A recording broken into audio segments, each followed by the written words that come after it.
got started a long time ago in open source, and it really is a 501c, a bona fide one, folks. MUFON is, and we're here to serve. And so, if you want to join, please go over there. You can I do it for $7.89 a month, and there's 5 and 9 and 10, and then you can join the PR and give money for $20.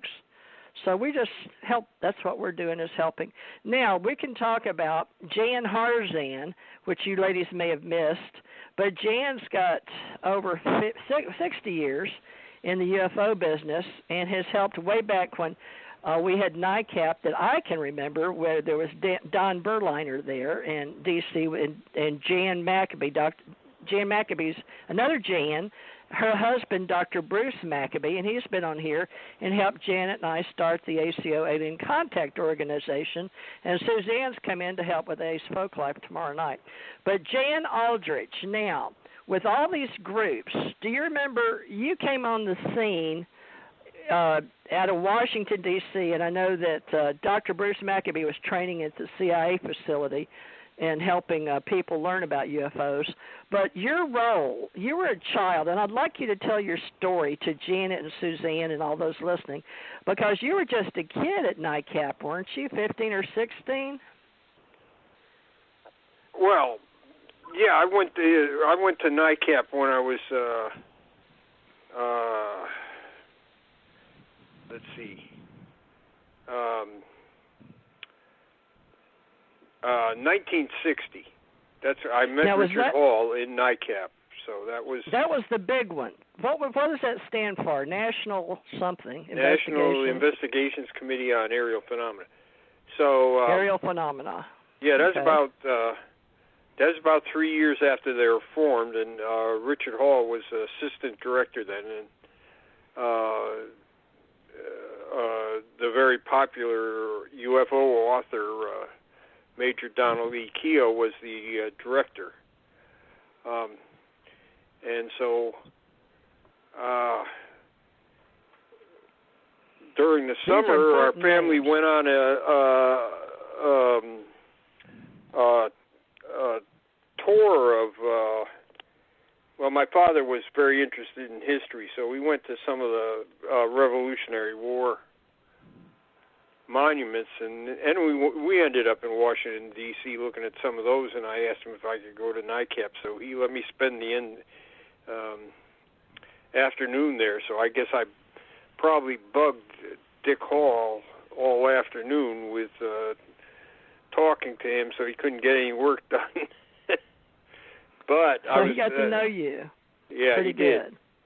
So and I would try to do things like, send in newspaper clippings and go into old newspapers and copy things out. And at that time, we were copying things out by hand and then typing them up. So I did that kind of stuff. And, that's back when newspapers were really big, folks. Tell them how old that was when all the UFO stuff was in the newspapers, and I investigated some cases around where I lived. None of them were very big, although I went on one with a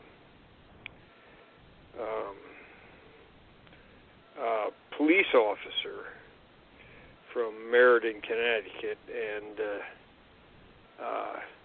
so after he got off work, we would go around and do some investigations, and since now this is remember, UFOs are pretty at this time there's like a lull in activity, and they're pretty much a butt of everybody's joke, so it wasn't the greatest time to be in ufology.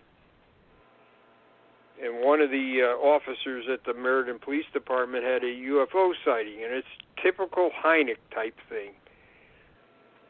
He stopped at a stoplight, and he sees in the distance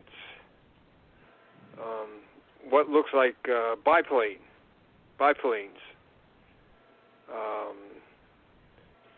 4 of them, and they're coming towards him, but at a great distance. As they get closer, he sees they're not biplanes, they're triangles. And they're very low, and as he watches, they turn and zoom away. And so he went in and made a police report.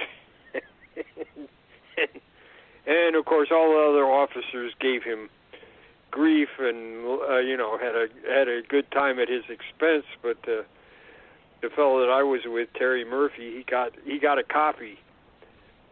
So I sent that into Nightcap, and that was like being a hero at the time because, like I say, it was a slow time for UFOs. So. Well, I imagine Janet and Suzanne will have a lot of questions for you, folks. This is a historical event today. It's July 17th, 2020, and we're making a oral story archive, and we've been very fortunate with Jan Aldrich to have a lot of the history of all our groups, since I've been alive, and we do cover some prior Majestic 12 and Stanton Friedman, and a lot of other people we can mention names that we've done in the past. But Jan Aldrich has shared a lot of his history, and we can have you go back and look at the archives. But, Jan, what would you like to talk about? Because Jan had asked an important question to get the ball rolling on our narrative. We're the boomers, folks. We're the ones that were alive during a lot of these things and lived through the time. So we pretty much can tell you what we encountered and then what we actually can remember and what we stored in archives or read in newspapers or we're actually experiencing. But the most important thing is to get Jan here. And let's talk now, the MUFON coming, if you go to MUFON, Mutual UFO Network, you'll see where they have money they're taking in for the CUFOs and helping them as well, Jan. And you've been going over there. And at one time, why don't you share with Janet about the 2 groups or the 3 groups, and I know she'll like hearing the Robert Bigelow story, and I've got a little part of that myself on this with him and Stan. But where should we start with I'm always curious how Bigelow came in because people know when Captain McDonald was in last time, he was having to help with the money coming in for the 3 groups because you were part of that, weren't you? Or when they had it was MUFON, the Fund for UFO Research in Washington, D.C., and, of course, CUFOS. They formed like an overall organization called the Coalition for UFO Research. So and the thing is, all these groups had treasuries, and so they still have. They're still in existence, even though some of them are not really active anymore. But they're still in existence, and they still have treasuries. So everybody's got some money. Where they took in Bigelow he sponsored. That's what he did. He got the 3 groups together, and he said, "Look, I'm willing to fund some research if you can find some worthy projects." I believe he put in $35,000 of his own money. If my memory serves me correctly, I was in and all that during that time, but I'm believing it was $35,000 before he pulled out. But it had to do with if he was putting the money in, he wanted to control a part of it. Now, that's just hearsay. At first he didn't want. He said, "Listen, it's up to you guys what you want to do." But then he did, and he funded other projects. They had investigators that would go around and investigate current sightings. So he funded that, and he funded other things besides that. So at first, like I said, or like you said, he let the groups pick what their projects were. Now I have to say, 35,000 is that's too low. He you spent think a lot he put more in than more, that. or maybe he promised more? No, he put in more. Okay, so how do we have access? Is that public knowledge? Because this has been part of the controversy among all our groups that we've been a part of, our investigators. Because I got more. I got around 30,000. Oh my goodness! Oh, okay. And Dick Hall got 10,000 to finish off the UFO evidence number 2, and there were other. Goodness. So there were other things. So already and besides that, Bigelow contributed to the treasuries because he knew that having to do this research coalition thing, and he is pretty good about this actually.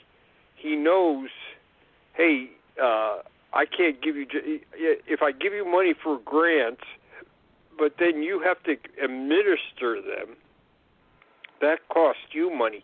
So he gave the groups money to help administer the grants. So already we're way ahead of 35,000. Wow! So that you got almost 35,000 yourself then, just by it yourself alone. Right. So, and my thing was I was going to travel. Today we don't need to do what I was doing, but then we didn't have computers with everything, computerized. So what I did is I traveled through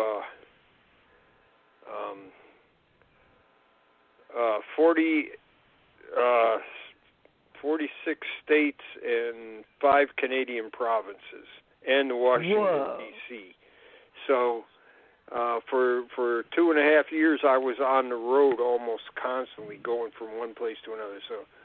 So like I started off in West Virginia, went to Kentucky, Tennessee, Arkansas, Illinois, and I went out to the far west, so Washington, Idaho, Oregon, across Canada, British Columbia, Alberta, Saskatchewan. So,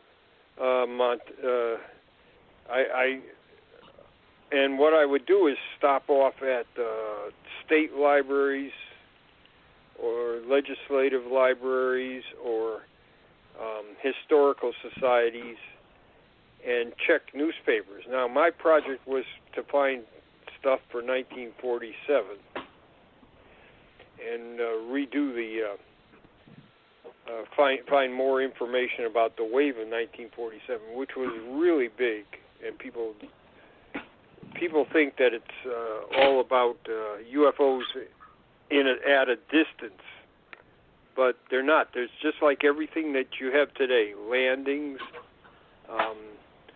electromagnetic material, people being injured or physiological effects, being blinded by UFOs, or being one guy who was having has a heart problem. He was UFO flew right close to his home, and he had problems. His wife could attest to that because she was a nurse. And most of the things you find today, there were landings and all these other things you find today. You find in 1947. Now, Barry Greenwood, where does he come into play? Does he do 47 forward or CUFOs only, or did he get assigned as one of the investigators? And do you know who was lead investigator under Robert Bigelow? I haven't done a complete research project or a complete investigation or followed the money either. So you probably have more data on all the various groups. The 3 groups supplied their investigators, but Walter Webb was the investigator, and him. That's probably what started the whole thing about the coalition and Bigelow splitting, because Webb